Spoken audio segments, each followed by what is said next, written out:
안녕하세요. 여러분, 솔직히 말씀드려도 될까요? 우리 드라마 볼 때 이렇게 말하잖아요. 아이고, 이건 너무 막장이야. 이럴 순 없지.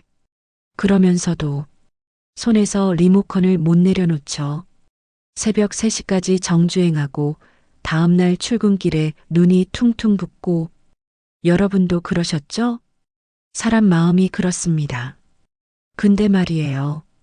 제가 오늘 들려드릴 이야기는 드라마가 아닙니다. 실화입니다. 지금 이 순간에도 여러분이 사시는 그 아파트 단지 어딘가에서 혹은 여러분의 이웃 중 누군가에게 일어나고 있을지도 모를 진짜 이야기입니다. 평생을 착하게만 살아온 한 여자가 있었습니다. 성실한 남편을 믿었고 자식들 뒷바라지가 인생의 전부였던 여자. 그런데 어느 날 그 여자가 알게 됩니다. 평생 딸이라 믿고 품어온 그 아이가 사실은 남편이 다른 여자와 사이에서 낳은 아이였다는 걸. 여러분이라면 어떻게 하시겠습니까? 자, 지금부터 시작합니다. 순영 씨의 이야기를. 순영 씨, 올해 68, 서울 근교 아파트에서 30년을 살았습니다. 매일 아침 6시면 어김없이 눈을 뜨고 가장 먼저 하는 일은 남편 학수 씨의 아침을 차리는 것이었죠. 여보, 밥 먹어요. 그 한마디에 담긴 30년. 순영 씨의 인생이었습니다.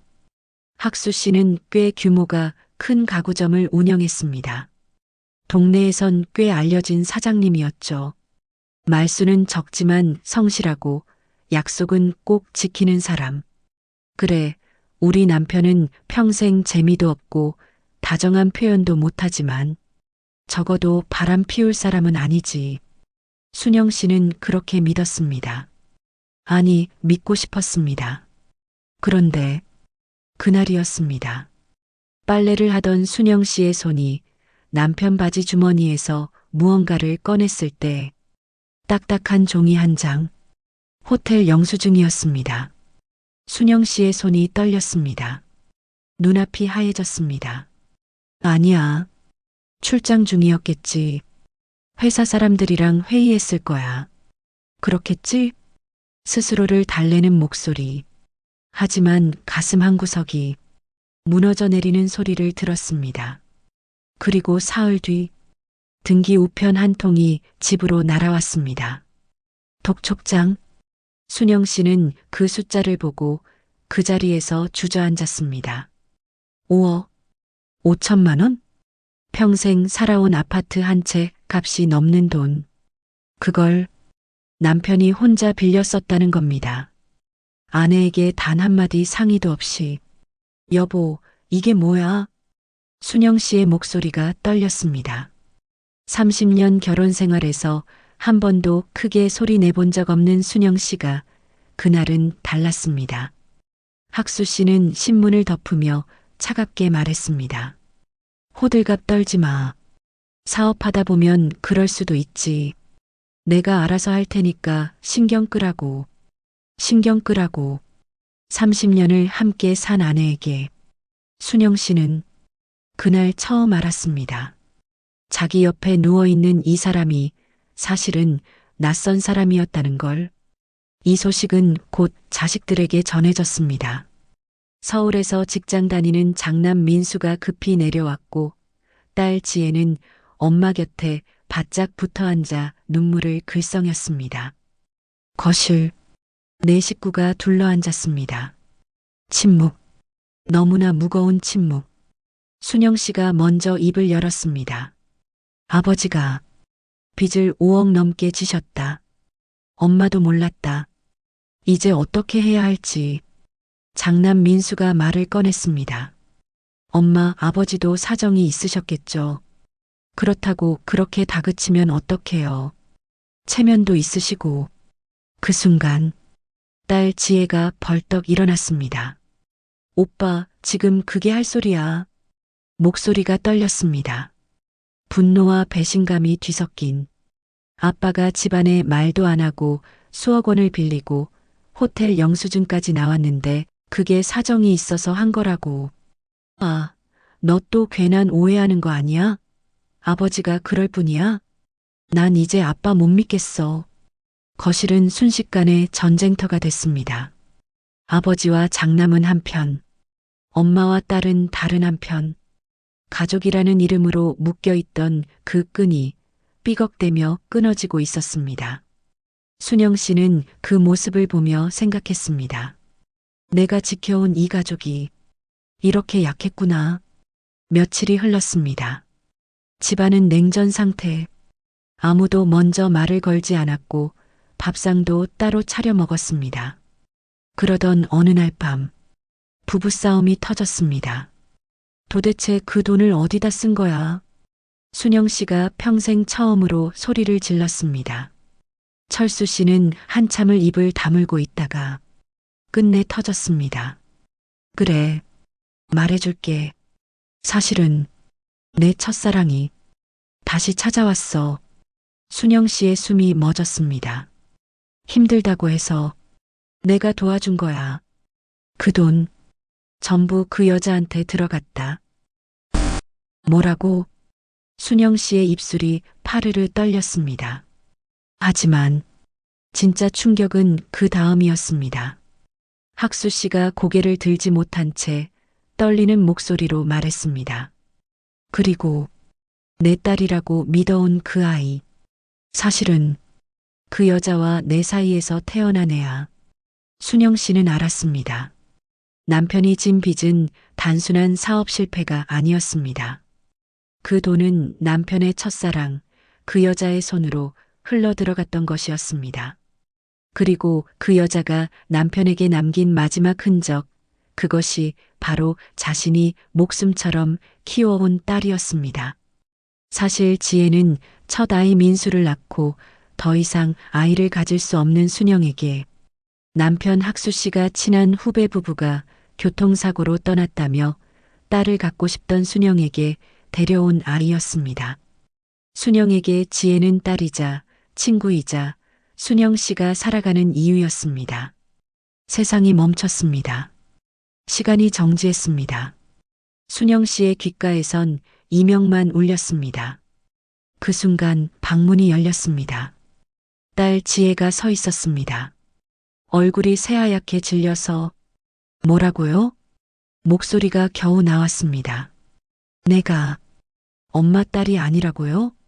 순영 씨가 휘청이며 딸을 향해 손을 뻗었습니다. 안 돼. 아니야. 얘는 내 딸이야. 내가 25해를 키웠어. 학수 씨가 고개를 저었습니다. 아니야. 넌 그 여자의 아이야. 지혜가 집을 뛰쳐나갔습니다. 순영 씨는 바닥에 주저앉아 세상이 무너져 내리는 소리를 들었습니다. 평생을 쌓아온 모든 것이 한순간에 무너졌습니다. 사흘이 지났습니다. 순영 씨는 방에서 나오지 않았습니다.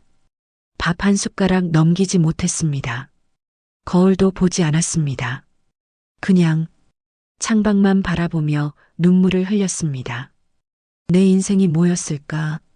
30년이 뭐였을까? 내가 사랑한 이 아이가 내 딸이 아니었다니. 그때 지혜가 방으로 들어왔습니다. 가방을 메고 있었습니다. 엄마, 순영 씨가 고개를 들었습니다. 나 집 나갈래요.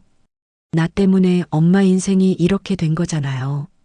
내가 없어지는 게 엄마가 편하실 것 같아서요.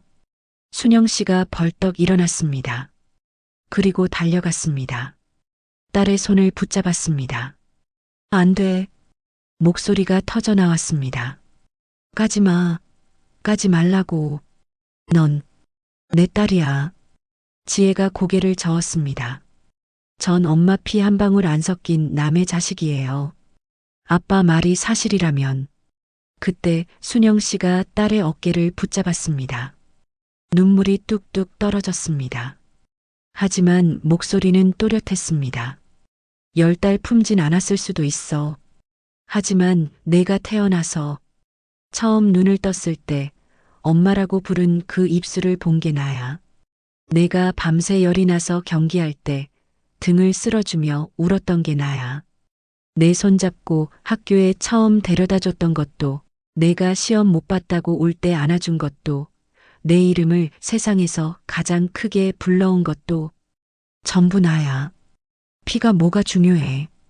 내 인생에서 가장 빛났던 순간들이 전부 너였어. 넌 내 딸이야.